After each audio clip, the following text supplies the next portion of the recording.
Hello, welcome to a Windows 8 and Windows Phone 8 .NET development overview. In this session, we're going to take a look at two major topics. We'll start out with an overview of Windows 8 development, and in there we'll talk about the architecture of Windows 8, we'll talk about the project templates in Visual Studio 2012, as well as how to create Windows Store apps in XAML and C# using controls and data binding. Those are core Windows 8 development concepts. Once we've covered them, though, we'll turn around and see how to do the same thing with Windows Phone 8 applications. So let's get started. As we talk about Windows 8 development, it's helpful to first understand the architecture of Windows 8. And at the bottom of the architecture is the Windows kernel. Back in the day, if you were to develop Windows applications, we'd call those now desktop apps, but you might have used languages like C or C++ or even VB6 against the Win32 and COM APIs. Over the past decade plus, though, in the Microsoft ecosystem, you were likely using languages like C# and VB.NET against the .NET runtime, or maybe even using Silverlight in the browser. In fact, browser-based apps written using HTML and JavaScript are another popular way to create applications today. Bing Maps and Office 365 are great examples of that. But as Microsoft was developing Windows 8, we had a few goals we wanted to meet. First, we wanted to be able to support ARM processors so we could run Windows 8 on consumer tablets. We also wanted to be able to support additional hardware features like GPS, an accelerometer, and touch in an interesting and integrated way. And finally, we wanted to have a way for developers to sell their apps in a marketplace, but that could be installed by users in a safe and reliable way around the world. So to facilitate that, Microsoft created a new class of applications called Windows Store apps. And those apps run against a new runtime called the Windows Runtime API, or just WinRT for short. And WinRT gives you all the things that you expect from a great runtime: an application model to help manage your app's lifecycle, as well as facilities for doing communication, graphics, interacting with devices, etc. Now, to write your applications against that runtime, Microsoft built this layer of language projections that give you native syntax directly against the Windows Runtime API from the language of your choice. So I can use languages like C# or VB.NET to write WinRT applications, maybe using XAML as my user interface markup. You can also write native apps using C and C++, or even HTML5 and JavaScript. Now, we're not going to cover C++, HTML5, or JavaScript apps in this section. We're going to focus on XAML and C#, but be aware that you can use those other languages. Now, in order to run desktop applications, you have to be running Windows 8 on an Intel-compatible device. Windows Store apps and browser apps, however, run on all devices, both Intel compatible as well as ARM devices. That means there's really two operating systems. If you were to go out and purchase an Intel compatible device, it would have Windows 8 on it and could run any kind of app, your favorite desktop applications, as well as Windows Store apps and browser apps. If you purchase a consumer tablet using an ARM processor, however, that's going to have the Windows RT operating system on it, and it can run Windows Store and browser-based apps as well as a special version of Office for WinRT. However, it can't run other traditional desktop applications. Now, to develop apps for the Windows Store, you're going to need a few tools. First, it's important to understand that you must be running on Windows 8. You can't develop for Windows 8 without being on Windows 8. But you can go to dev.windows.com and get all the things you need. There's a free copy of Visual Studio 2012 Express for Windows 8. In fact, there's even a link to an eval copy of Windows 8 itself. But there's online documentation, SDKs, and sample apps. You can also use a full version of Visual Studio 2012 if you have access to that. In addition, there's a ton of great design resources at design.windows.com. There's UX documentation and guidance up there. But in addition, there's a free tool called Blend for Visual Studio that's in fact included and installed with Visual Studio, even the Express editions. And Blend can open the same solution and project structures as Visual Studio and even tie into the same TFS source control. But the purpose of Blend is to provide a more designer-oriented user interface for the designer working in your projects. Now, Visual Studio actually has grown to consume a lot of the Blend design features, but there's still a few things that Blend does better. For example, if you're an HTML5 or CSS dev, Blend has a great interactive mode for showing the changes while you work with it. And Blend is still better than Visual Studio at doing things like dealing with the different view states or visual states in your applications, building storyboards for animations, dealing with gradients, and some other things out there as well. Now, both Blend and Visual Studio support the Windows 8 simulator. Now, important to realize this is a simulator, not an emulator. You must still be running on Windows 8.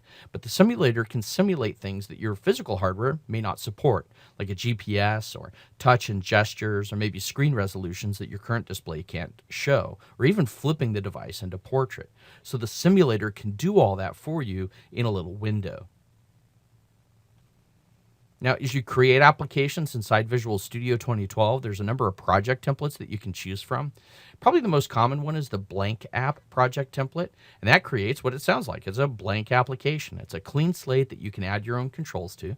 The main UI page is this main page.xaml, and all it has on there is an empty grid that you can fill up with your own stuff.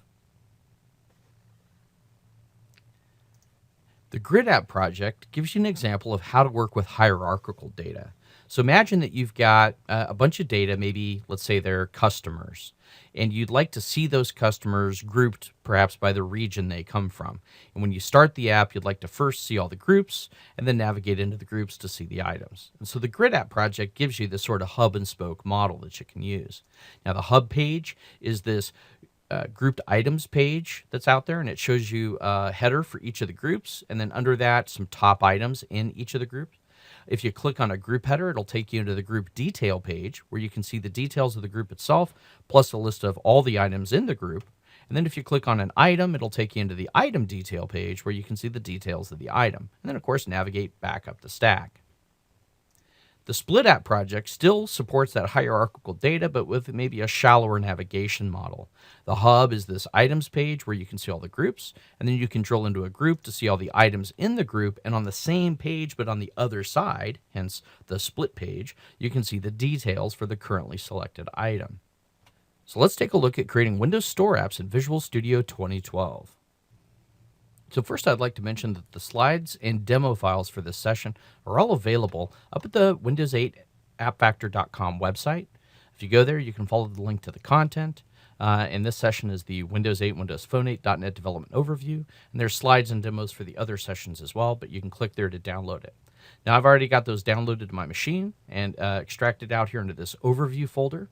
The demos folder has before and after versions, as well as in the assets folder is this snippets text file with the instructions and even code snippets that you can copy and paste into Visual Studio, as well as some other files that you may want to add to your project through the demos there. Now, I'm going to move this, well, it looks like I've got two copies open here, but I'm going to move that snippets file off to my other screen here so I've got that handy for me. All right. And of course, the slides are out there as well, so you've got a copy of those if you download that zip file. Okay. So the first thing I'm going to do is go open up Visual Studio 2012. Now, I'm using Visual Studio 2012 Ultimate, but you could do this with the Express Edition for Windows 8 as well. From the File menu, I'm going to click New and Project. Now, in Visual Studio, a project represents a kind of development effort, right? Some kind of development you'd like to do. Like I want to create a Windows Store app or a web app or a cloud app or whatever. So in this case, I'm going to create a Windows Store app using the blank app project template. We talked through the blank and the grid and the split app projects during the slides back there. But when you create a project, you're going to give it a name. I'm going to call this my blank app demo. And that's going to be not only the name of the folder where the project's assets will be kept, but in a .NET scenario, it's also going to be the name of the .NET assembly that gets produced, as well as the default namespace for all the classes that you create inside that project. So we need to pick a folder then where that project folder is going to go. And I'm going to stick it out here in the overview demos before directory for me. But it's often that you want to work with more than one project at a time. For example, I might want to work with my Windows Store app, but maybe I also want to have a runtime library that I want to reference from that. And maybe I like them both to be open at the same time. And so that's where the idea of a solution comes in, right? A solution is really a container of one or more projects. By default, you just have one project in it, but you could always come back and add another. So that's why it wants to create a directory for the solution so it can create folders for the projects underneath that. You can also add your projects into source control. Now, I'm not going to do that here, but you can use the source control provider of your choice, Get, SVN, whatever. And then I would like to mention, though, that if you go to visualstudio.com, you can get a free hosted TFS account that lets you create team projects for teams of up to 5 members. And that's perpetually free. So that's really cool. That's what I use for all my projects. But I'll just mention that and move on. I'm not going to use source control. So other than picking blank app and typing in the name, I didn't change anything else. I'm just going to hit OK. Now in the Solution Explorer window inside Visual Studio, that's where you can see your solution, all the projects that are in it, and all the assets inside those projects. If your Solution Explorer window isn't visible, you can go to the View menu, and then from there, pick the Solution Explorer.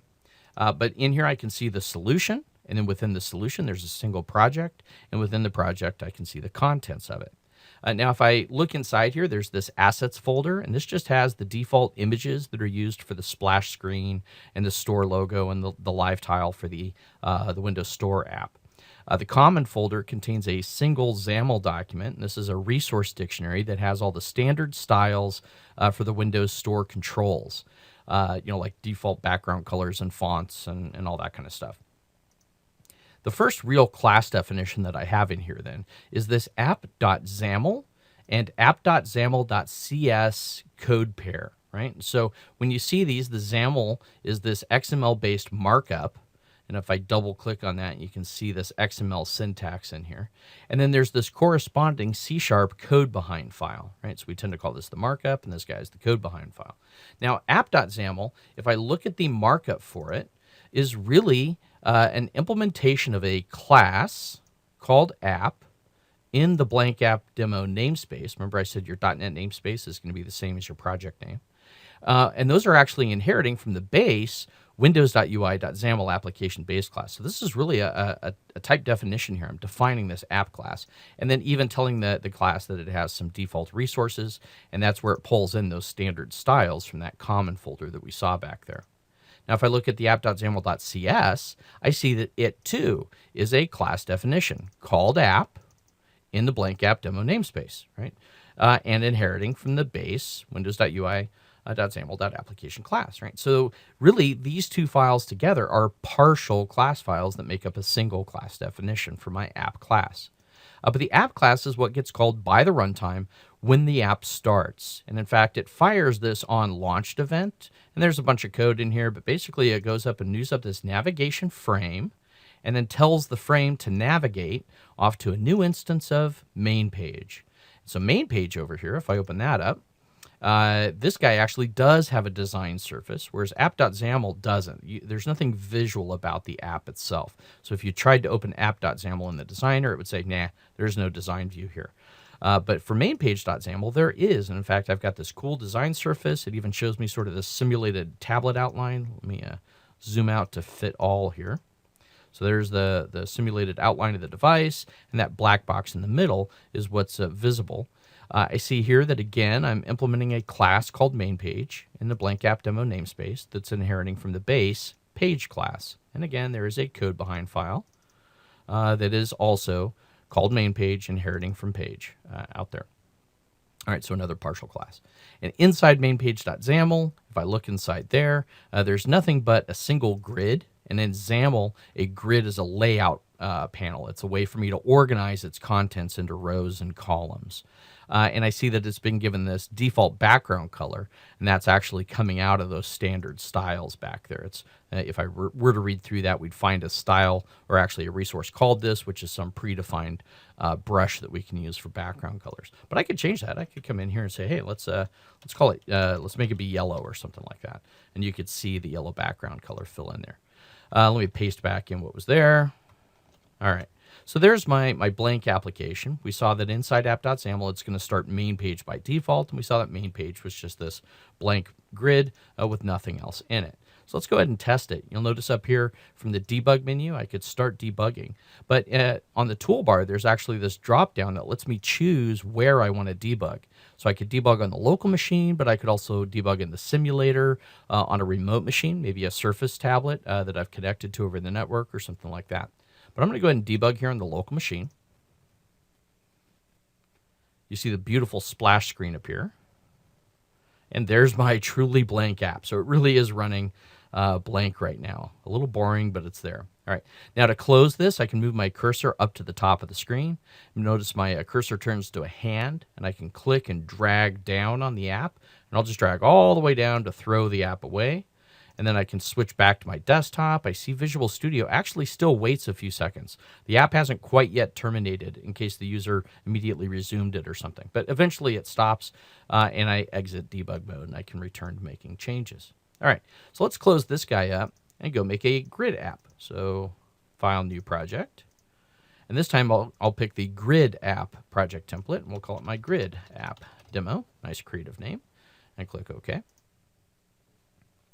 And you'll notice that this Solution Explorer is a little fuller than Blank App was. First of all, there's a couple of new assets. And these are backgrounds that are going to be shown behind items in the grid views and list views.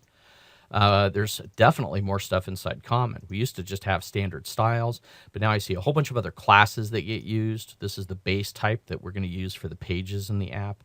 We've got this bindable base that's used to display data through data binding, and it implements this iNotify property changed interface. We'll talk about all that stuff later on.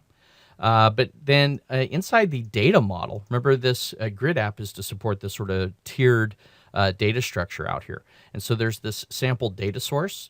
And if I were to go into it, I'm actually going to use IntelliSense's outlining, Visual Studio's outlining feature to just collapse or to toggle all of my outlining. So collapse everything. And then I can drill into this. And I see that there's really 4 class definitions inside this single file. First of all, there's this base abstract class called sample data common. And it, in fact, inherits from bindable base. Remember that had the iNotify property change stuff on it. But if I look at sample data common, this is a base class that will give anything that inherits from it a unique ID, property, a title, subtitle, description, and an image. Okay, cool. And then if I come back up, I see that I've got a sample data item. Remember my items in the hierarchy were the lower level, the leaf level of my hierarchy there. And so items inherit from sample data common, and that means they have a unique ID and a title and description and all that, but they add in a string property for the content. So like maybe you wanted to have a bunch of text about some item, as well as a reference off to the group that they belong to. And then a group also inherits from sample data common, so it too has titles and descriptions, etc., but adds to it a collection of all the items in the group, as well as a sub-collection of just top items, maybe the ones we want to highlight when we just want to show a subset of the total. Okay, so those are my data model. And then I have this sample data source, which is just a class that knows how to go get groups, an individual group, or a single item out of those collections that it maintains up there. All right. So that's my sample data source. Inside my app.xaml then, actually let me open up the C# file for it. I can see down here that it, when it starts up, rather than going to main page, loads up this grouped items page. So that's the default page that we navigate the frame off to. So if I look in grouped items page, there's a few things going on there, and we're going to come back and talk about data binding later on. But notice that it's actually able to show sample data inside the designer, and that's really cool. And that's through this feature that the designers support to facilitate what's called design data. So here I can see my design source, and it's a design instance, and I'll leave you to research that. But basically, this page has been told to get data. Here's the data context, basically from itself. And it's going to show things in this default view model. Notice also that my page here, grouped items page, inherits from that layout aware page that was over here in common. And if I go to its definition, you'll see that there is in fact a default view model property on there, which is really just a dictionary of strings and objects. So that's where all the data is going to be, is inside this default view model. And this page has been told to basically get its data from that default view model. And then lastly, we've got this collection view source that says, good, from the default view model, go get those groups. And we saw that in the sample data source, that collection of groups that we can use to show data. All right. Then finally down below, there's this grid view that's been told its items is that collection view source that we just saw up above, and it's going to show the items in this 250 grid. All right, so that's sort of how all that data gets pulled in. Let's go ahead and run it, and we'll see it. So here's the group headers, as well as the top items from a group. I can click on a group header to get into its details, as well as a list of all the items. And if I click on a single item, I can get to the item's details and then navigate back up through the stack if I want to. Again, I can click down and drag over to the side to go into snap view if I want to. I don't have a high enough resolution for that, but okay.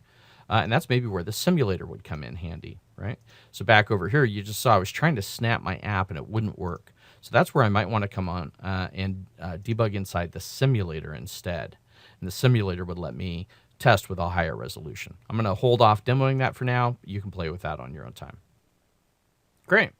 So now that we've looked at how to create a Windows Store app using the project templates in Visual Studio 2012, we need to start fleshing them out with our own user interfaces. And that's where we need to start talking about working with controls.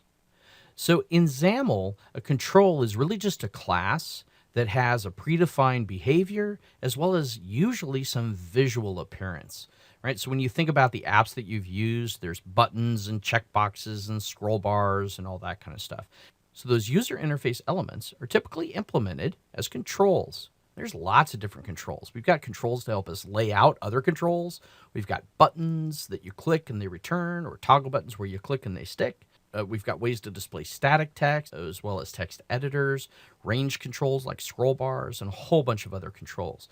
Now, inside Visual Studio, you can see all the controls that are installed inside the toolbox, and those give you a great way to drag controls over into your project. In fact, to add a control into your page, you can simply drag a control icon from the toolbox into that design surface as you're editing a page. And you can position it and resize it, drag it around, and do sort of this drag and drop, point and click way of describing your user interface. Of course, if you want to have a little more control over that, you could instead just type the XAML for your controls directly into your XAML files, right? So when you look at an element inside XAML that describes a control instance, there's some important pieces from that. First of all, the tag name defines both the class name of the control as well as the namespace that that control belongs to. Now, in this case, it's actually an XML namespace, but that actually maps off to a .NET namespace.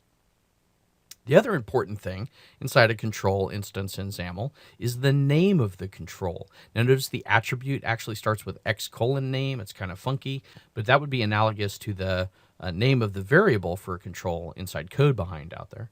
And then you can set various properties on the control. So for example, here I'm setting the content property to the value XAML rocks out there. Right? So that describes an instance of a user control called myControl, as well as sets the property content to XAML rocks, all with a single line of XAML markup. So XAML is very powerful. It gives me a declarative way to describe my user interfaces.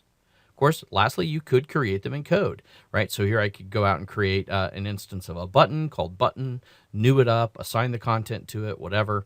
And then the only other thing is that I'd need to position it in the visual tree, right? When you describe controls in XAML, you put them where you want them, so they already know where they exist.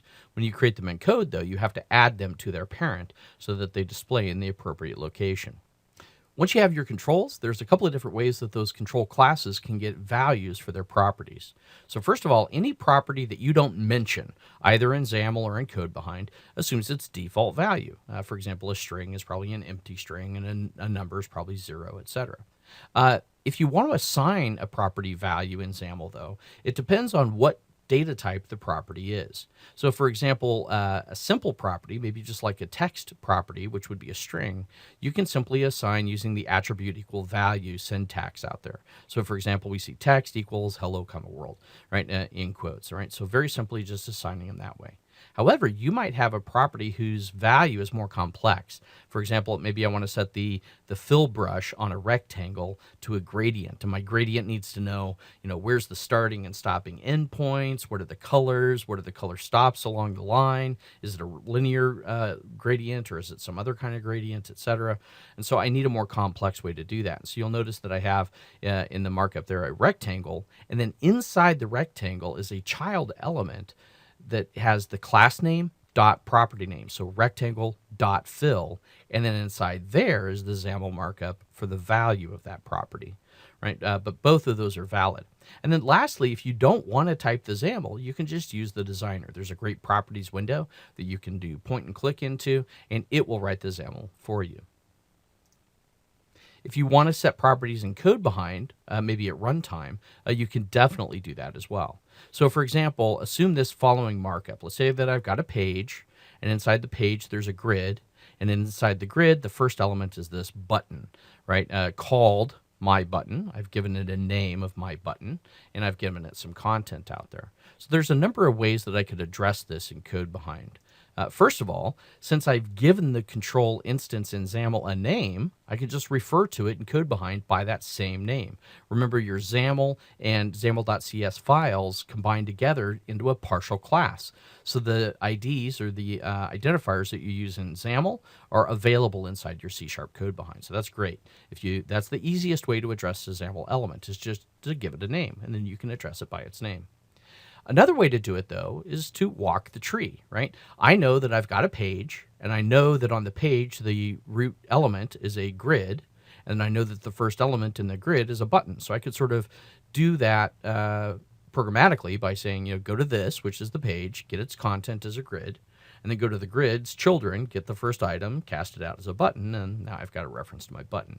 But you see, that takes some pretty intimate knowledge of the structure of your page, and if you were to put something in front of the button, that code would be brittle and break. So giving things names are the easiest way to do that. Once you have a reference, either because it had a name or because you found it through the tree, you can then go in and set property values as you would on any other class. And then lastly, controls often allow programmers to interact with them based on what the user does, right? So for example, if I have a button control, it's quite likely that I want to know when the user clicks on it so that then I can respond to that click action.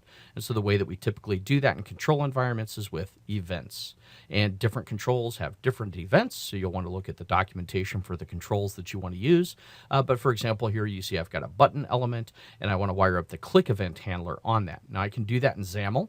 And just say click equal, and then give it the name of a method that's available in my code behind code file. Or you can also programmatically wire up events. You could say, hey, go to that show dialog button dot click event, and then add to it a new delegate, which is the show dialog button underscore click method. All right, so let's go take a look at working with controls in your Windows Store applications. I'm going to go ahead and launch Visual Studio here. And from the file new project, I'm just going to start up a new blank project called Controls Demo. And inside Controls Demo, I've got that main page. Remember, that's where the default UI for a main page or a blank app was. And by default, inside main page, there's just a single grid with nothing in it, right? So the first thing I want to do is I'm going to want to add some controls, and grids give me a way to position those controls into rows and columns. So I want to make some rows and columns. Now, in fact, if I zoom out to look at the current grid, we see that there actually is a single row. It's the entire height of the grid. And there's a single column. It's the entire width. So it's really just a one row, one column, gigantic cell that's filling that entire grid up. Well, I want to make some additional rows. Now, I could do that a bunch of different ways. One way, in fact, let me reformat here, is to come into the grid and define a collection of row definitions for the grid. And then inside there, I can make one or more row definition elements. So now I just made one, and the UI didn't change. That's because, well, there already was one. So I really just kind of restated the obvious. The default was one row definition. Now I could copy this, and I'll just paste in a bunch of them. And you'll notice that I start to get a bunch of row definitions showing up on my grid. Now they're all the same size because by default they are proportionally sized the same way. Now I could be more specific about that and say height equals 1 star, 1 fractional unit, right? And then I could continue that on these other elements down below. And nothing changed, right? Because again, they were already sharing the proportional size. They all are the same number of units of proportional size. I could take one of them, though, and say, hey, I want you to be twice as big as the others, and notice it gets a double height row. Or I could make it even bigger, be 5 times bigger, than the others, and you get to be 3 times bigger. So you start to do this proportional sizing out there. So that's star sizing.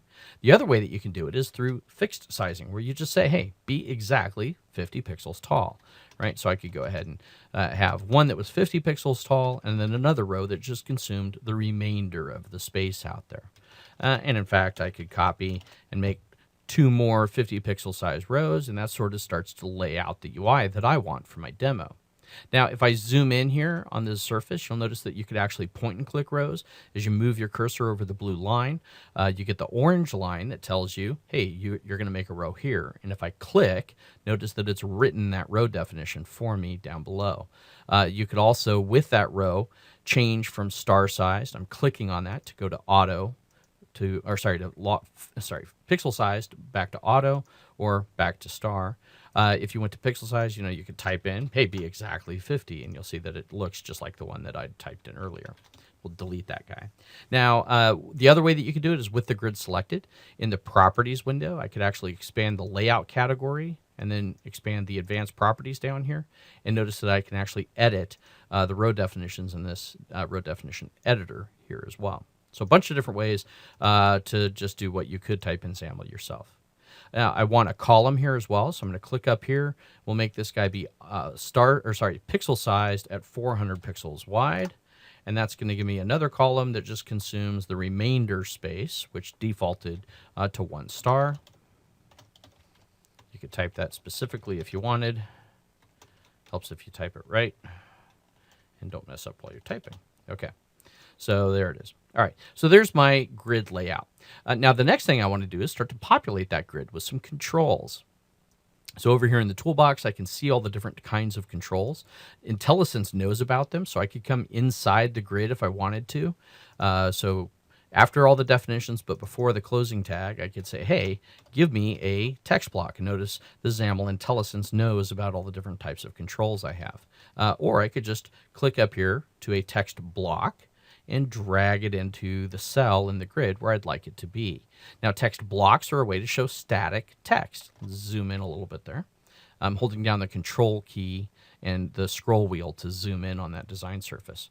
And you'll notice that the designer is laying out this text block for me, and it uses alignments and margins and things in ways that I personally don't prefer. So first of all, I want to wipe out all the layout that the designer gave me. I'm going to right click on this and say reset layout all. And that just gives me a basic text block element.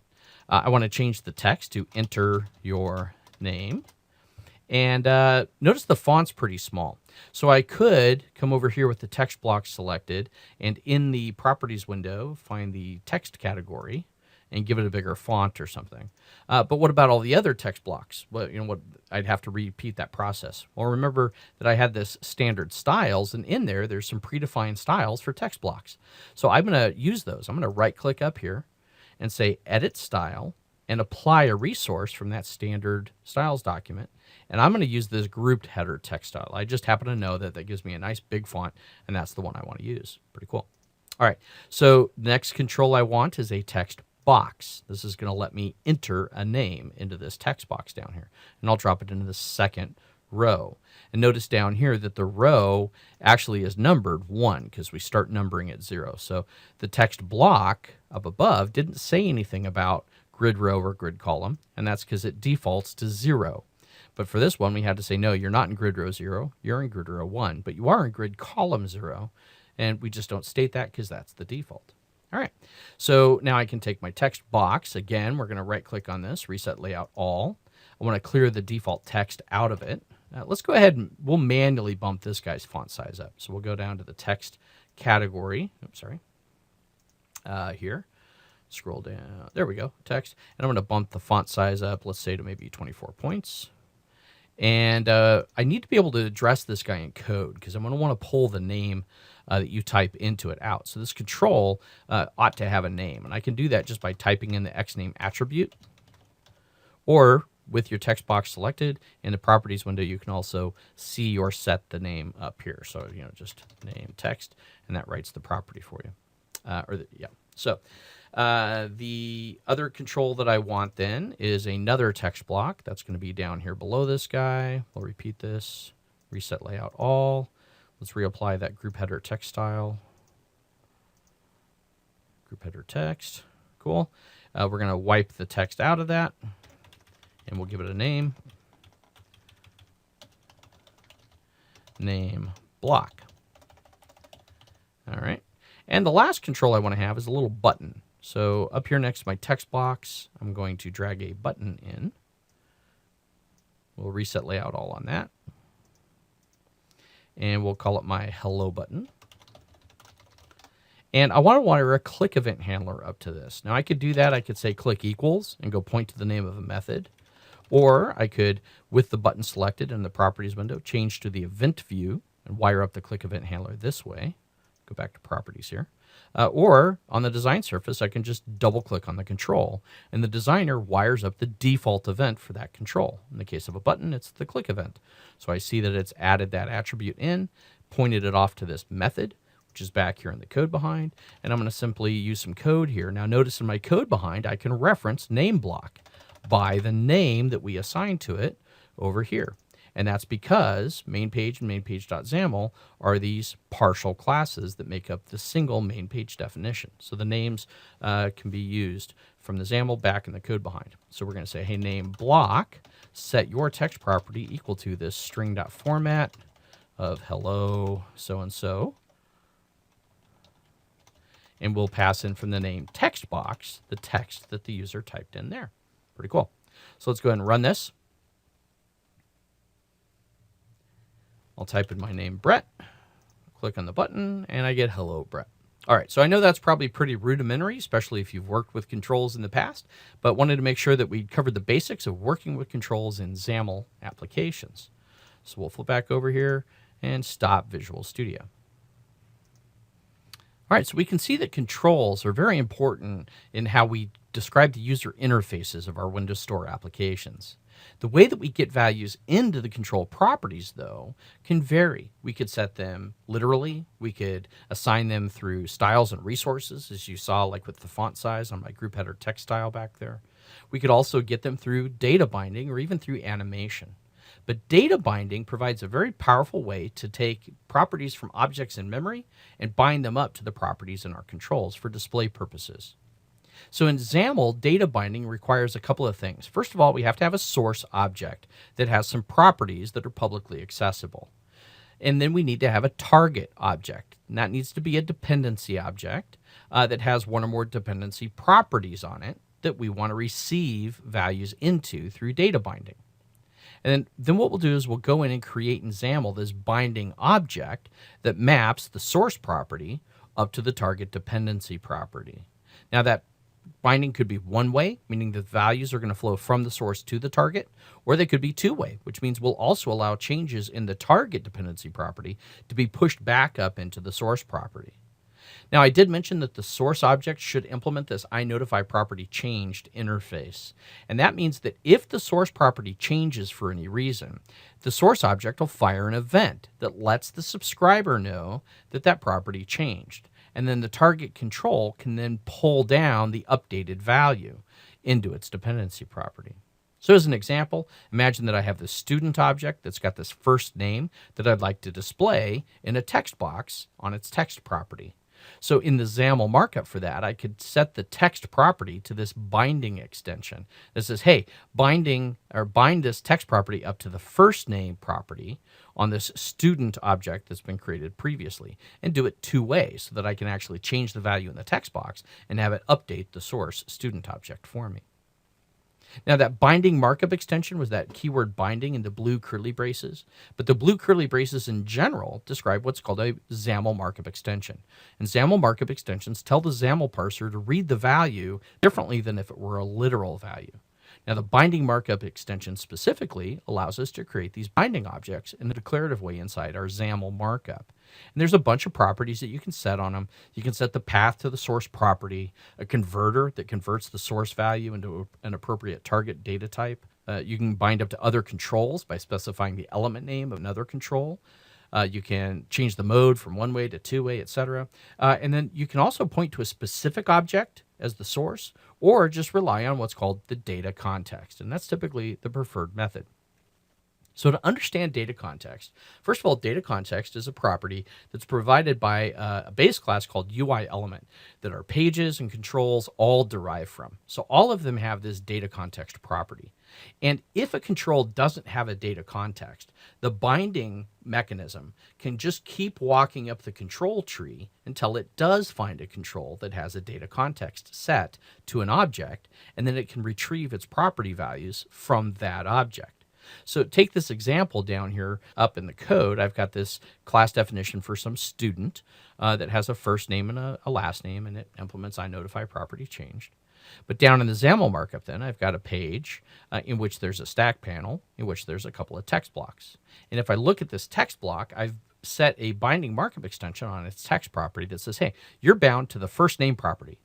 But I don't tell it where the first name property is. I don't give the text block its own data context specifically. I don't set the source or the element name. So it doesn't know where to get property first name from. So it'll walk up the stack and say, hey, stack panel, do you have a data context? And again, we see that no data context has been set there. So again, it'll walk up the tree and say, hey, page, do you have a data context? And in this case, yes, we see that there's this page.dataContext property being set to an instance of the student class and the first name value of Brett and the last name value of Statham. And so from that data context object, it can retrieve the first name value and pull it down into the text property of the text block where the binding expression was made. Now, if the data context didn't exist, we wouldn't get an exception. Now, during debug, you can actually look in the output window and it'll report warnings to you, letting you know that it didn't find the binding value. But at runtime, you won't get an exception, just no value will be shown. You can set your data context in code. So for example, on a page, I could say this.dataContext equals, some new student, or as we saw, we can do it in XAML. Now, the benefit of doing it in XAML is that it makes your page blendable, meaning that you can work with it in Blend or just in the Visual Studio Designer. And the designer is now aware of the data context and can help you write your binding markup extensions. So it's really helpful to do that. And because of that, it's preferred to specify your data contexts in XAML. Now, so far I've been talking about binding a single object up to a single control. You can also take collections of controls and bind them up to controls that know how to work with a collection of items. So in the Windows Store runtime, there's this items control base class, and there's some derivatives of that, the list view, the grid view, the flip view, etc. And all of those guys have this items source property to which we can bind a collection. And then inside the control, we can specify an item template that says, hey, for each item in the collection, here's what you show. So in my code, for example, down there, you see I've got this observable collection of student called students, and I can bind that up as the item source for this list view control in my XAML. Then inside the list view, I can specify an item template that'll be used to display the individual students. And we do that by defining a data template, and that's what gets the data context set to the current student in the collection. And so now inside the data template, I can use just regular property binding and have it walk up to the data template to retrieve the data context from that. Now, remember when I was talking about controls, I mentioned that individual controls should implement the iNotify property changed if they're going to be the source of property values for data binding. Similarly, collections should implement this iNotify collection changed to let the items control know when new items are being added or removed to the collection. Rather than having to implement that yourself, the runtime includes this observable collection of T, which is a real easy way to implement a notifiable collection. So you would want to use that, observable collection of student as opposed to maybe just a list of student. All right, so let's go out and take a look at data binding in XAML. All right, let's flip over to Visual Studio here. I'm going to go to File, New Project, and blank app again. And this is going to be my binding demo. And I know right away that I need an object to represent the data that I want to bind up to. And we're not getting into MVVM here, but we typically talk about the data as being your model. So I'm going to make a folder for that. We'll come in here and add a new folder. We'll just call it model. And I've already got existing code for this, so I'm going to go ahead and add in an existing item. I'll browse out to my assets folder and find this team member class definition. And if I look inside there, I see that I've got this class called team member, It implements the iNotify property changed, and it's just got some regular old properties on it. Each member of my team has a first name, a last name, a blog URL, and a picture URL. Right, and I've gone ahead and written some code down here to help us fire off iNotify property changed events. This property changed event, written a handy little setter method that helps us set the value if it's different, and if it is different, to raise the property changed event for us. All right, so that's just all down there. But basically, just think of it as a regular class. First name, last name, blog URL, and picture URL. Cool. So now back over in my main page.xaml, I want to paste in some UI here, and I'm going to cheat and steal some code or markup out of this snippets file I mentioned earlier. And I'm just going to replace the entire page definition with that.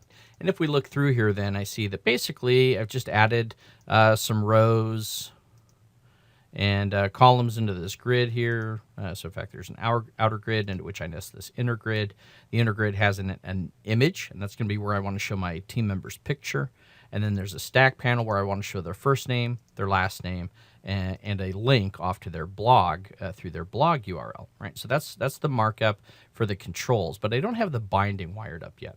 So one of the first things I'm going to have to do is be able to reference from my XAML this team member class. And if I look inside there, notice it's in the binding demo.model namespace. And back over in mainpage.xaml, if I scroll up to the top, I actually see that there's already an XML namespace called local that actually maps up to the .NET binding demo one, but not binding demo.model. So I need to add another XML and S namespace declaration, and I'm going to alias it as, how about just model equals, and IntelliSense actually shows me all the .NET namespaces. In fact, there's the binding demo.model one that I want to reference.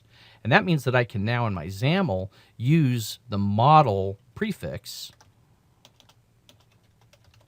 to access members that are out there in that namespace. So let's do a quick build here.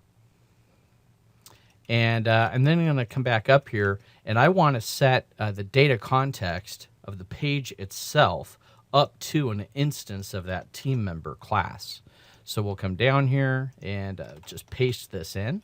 And I see that I've got this, sorry, let's Control D there.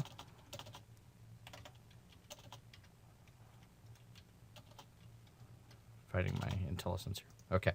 So I've created in the page's data context, notice this is right below the page opening tag, an instance of from the model namespace, the team member class, setting the first, last, blog URL, and picture URLs as my data context. Let me do a build here. That blue squiggly line should go away when I build. But okay, there it goes. Finally happy with me. Now, so I've got the context there. We now have a team member instance that we can bind to. I haven't bound any of these controls up to it, though. So the picture URL is really what I want to use as the source for my image down here. So I could just come down here and say, hey, image, your source is equal to, and rather than literally typing in the URL, I'm going to say, no, you're going to go get it from binding. And just walk up the data context until you find an object that has been set and grab its picture URL property.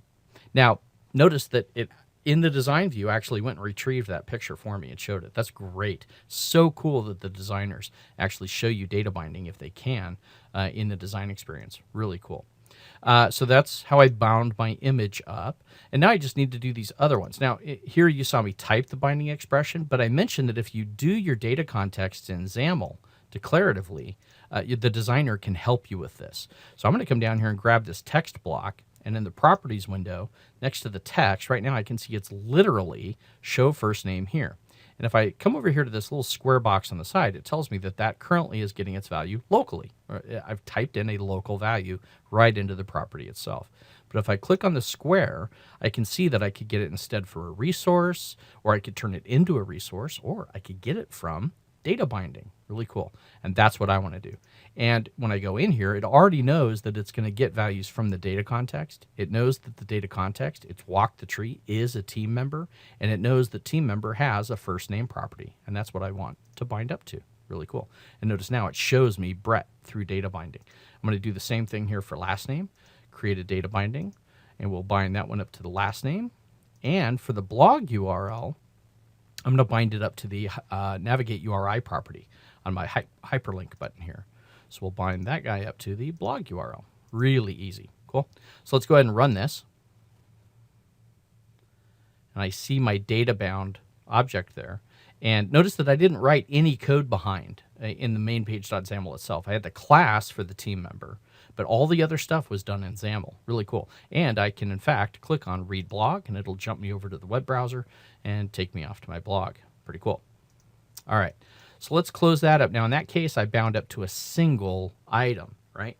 What if I wanted to have a whole collection of teammates or team members that I wanted to bind up to? So back over here in my Solution Explorer, I'm going to go back to my model folder and add another existing item. And I have this team class back here. And this guy is another class that has an observable collection of team member. Remember that I mentioned that this guy notifies when new members are added or removed. So that's a preferred method for data binding over just an I list or a list of team member. But there's my members property.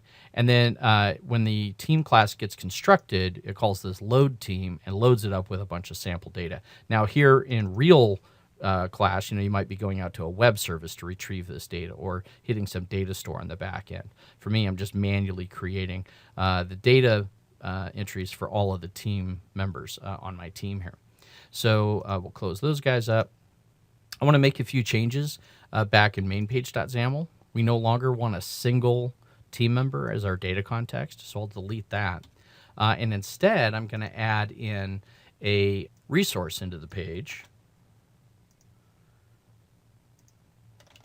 which itself is just an instance of that team. However, resources have keys, not names. So this will be the team resource, and I can bind up to it as a static resource. Now, I could actually have made a data context of team.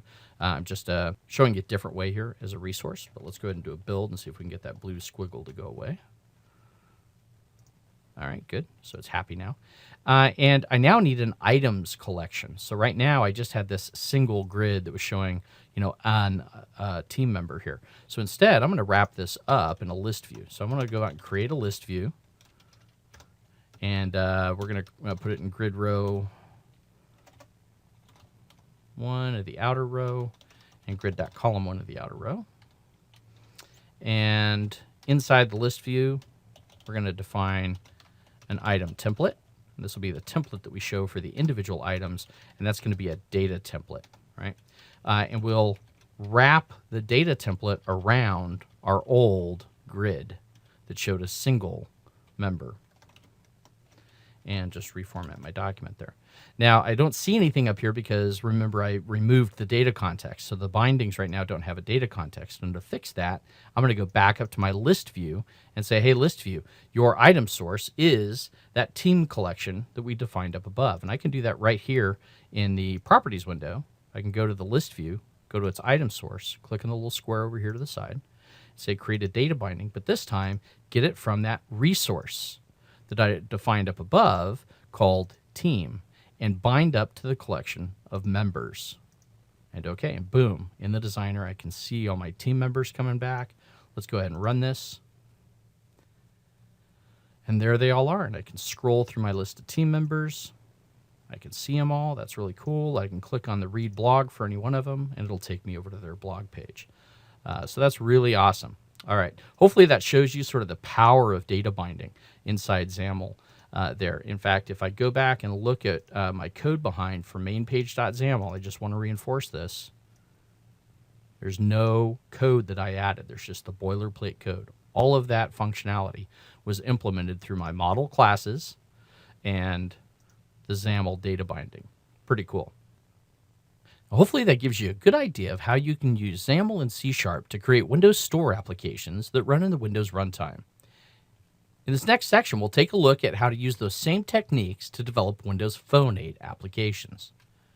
Now, to develop for Windows Phone 8, you must again be running on Windows 8. And in fact, to use the emulator, you have to have 64-bit version of Windows 8 Pro or better. And that's because the Pro version includes Hyper-V. You'll also need a machine with hardware virtualization and support for secondary address level translation, or SLAT. And then finally, you'll have to have Hyper-V installed. To get the tools, you can go to dev.windowsphone.com and download the Windows Phone 8 SDK. And with that, you'll get a free copy of Visual Studio 2012 Express for Windows Phone 8. There's also links to documentation, SDKs, and sample apps. And yes, you can use a full version of Visual Studio to create Windows Phone 8 applications. I mentioned the Windows Phone 8 emulator. Now, that actually emulates the Windows Phone 8 operating system inside a virtual machine for you. And that means that you can develop without a physical device. The Phone 8 emulator also allows you to simulate GPS and accelerometer hardware and allows you to capture screenshots and to view the network configuration. One of the great things about developing for Windows Phone 8 is that it's getting closer and closer to how you would develop for Windows 8 itself. And that's because we now actually have a shared core, a common kernel, across the two operating systems. There are still some differences in the APIs, though. So at the bottom, we've got that Windows kernel. And back in Windows Phone 7.1, you could use the .NET API for Windows Phone from your managed code. We now also, however, have the Windows Phone runtime, and that's both a subset and a superset of the Windows runtime we talked about for Windows Store applications. And that can be accessed from both managed code as well as native code. And now in Windows Phone 8, we also have the ability to directly access the Win32 and COM APIs through native code. So back in Windows Phone 7.1, you could use XAML in C# or maybe XNA in C# to create Windows Phone applications that consumed that .NET API for Windows Phone. You can still run those applications and still create applications the same way on Windows Phone 8, as well as in Windows Phone 8, write applications that consume the Windows Phone runtime from your C# or VB.NET code. And those can be either XAML C# apps, or they could be C# apps that consume the Direct3D graphics runtimes. To access the native Win32 and COM APIs, however, you need to write applications in C++, and then in C++, you can also write applications against DirectX and Direct3D. Now, I mentioned the Windows Phone runtime is both a subset and a superset of the Windows runtime that we have back for Windows Store apps. It's a subset in that not the full Windows runtime for Store apps is available to Windows Phone, but it's a superset in that there's some phone-specific types that support speech synthesis and recognition, getting personal information, or dealing with lock screen, and a few other phone-specific things. The Windows Phone Runtime API, like the Windows runtime for Windows Store apps, is implemented in C++, but then projected into C# and VB.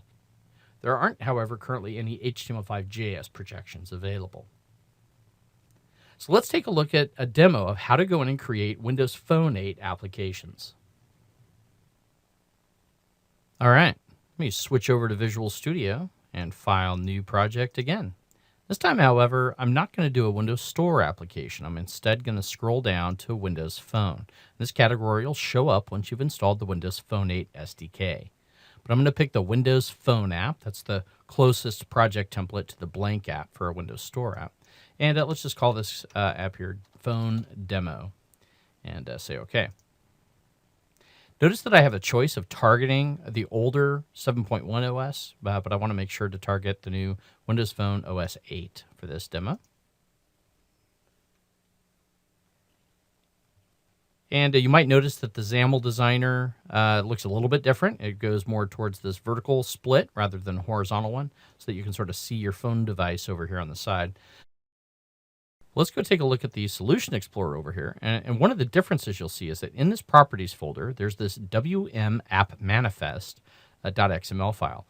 And if I open that up, it's actually in there where the initial UI page is set. Remember, with our Store apps, that was set in the onLaunched method inside the app class. So that's a little bit different here.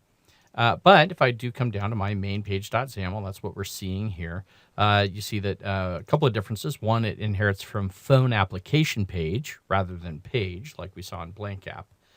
It also, however, has grids, just like we saw in XAML, and row definitions, just like we talked about before. And the blank one has a little more UI in the default template there.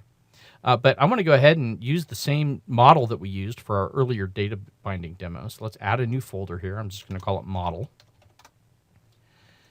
And right-click and add existing item out to the Assets directory. And we'll grab Team and Team Member, just like we used previously. So those are the same classes. I won't bother opening them up.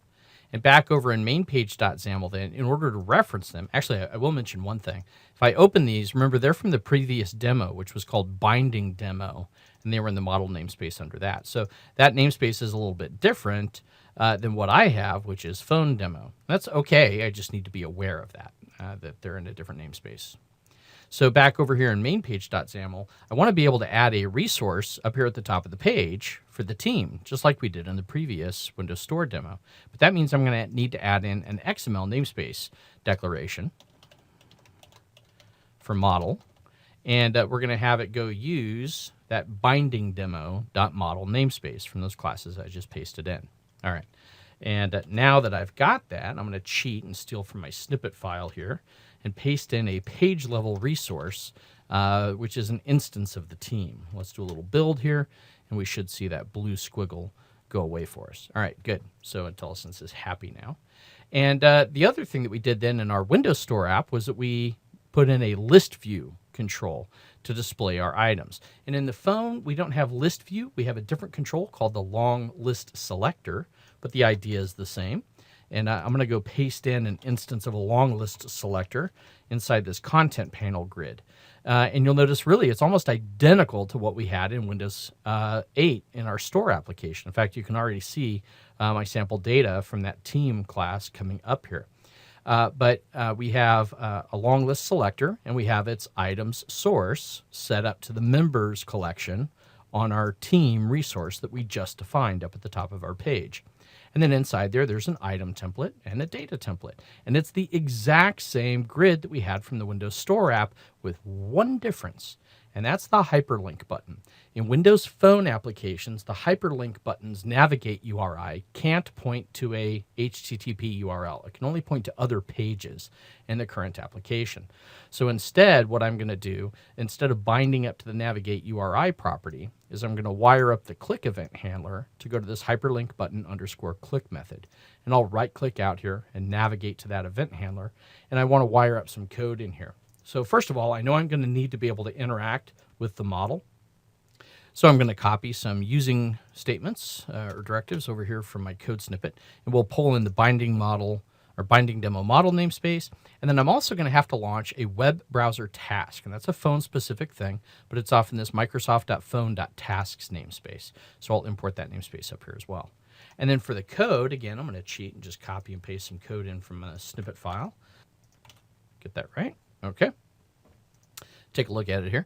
And so basically, in the click, the sender of the click event will be the hyperlink button. And so we'll go get the sender as a hyperlink button. As long as that worked okay, we know that the hyperlink button's data context is that team member from the data template inside the long list selector's item template. And so we ought to be able to cast its data context out as a team member. And as long as that worked and our member isn't null, then we're going to go ahead and new up a phone-specific web browser task and set its URI off to the team member's blog URL as an absolute URI, and then tell the web task to show. So a little bit different, a little more work than we had with Windows 8, but still pretty easy to do. And that's it. I got a functioning Windows Phone 8 application using the same model that we had back in our Windows Store app. So let's go ahead and run this in the emulator. And there's my sample data. And I can scroll up and down in that long list selector and see all my teammates. And if I click on one of the blog links here, we'll pull Adam's up again. It navigates off, and I can see Adam's blog in the phone emulator there. So that's pretty cool. Notice that the emulator has a lot of other cool features that we can use in here. I can play around with the accelerometer and GPS, grab screenshots, and view the network configuration out there. You can resize it, etc. And I should mention that trying to close that window there. There we go. That between debug sessions, you don't need to close the emulator because that'll cause it to reboot. It's like turning your phone off and on every time you want to start another app. So instead, you can leave the emulator running, and then back over in Visual Studio, simply click the stop button to stop your debugging sessions. Great. Well, hopefully, you've now got a sense of how similar Windows Phone 8 and Windows Store app development are between the two platforms there. Just as a quick review, in this session, we took a look at Windows 8 development. We talked about the architecture of Windows 8, looked at the project templates in Visual Studio, and then took a look at how to use controls and data binding to build rich applications using XAML and C#. And then we came back and saw how we could use basically the same techniques, and in fact, in some cases, even the same markup to create Windows Phone 8 applications. Thanks for your time and good luck.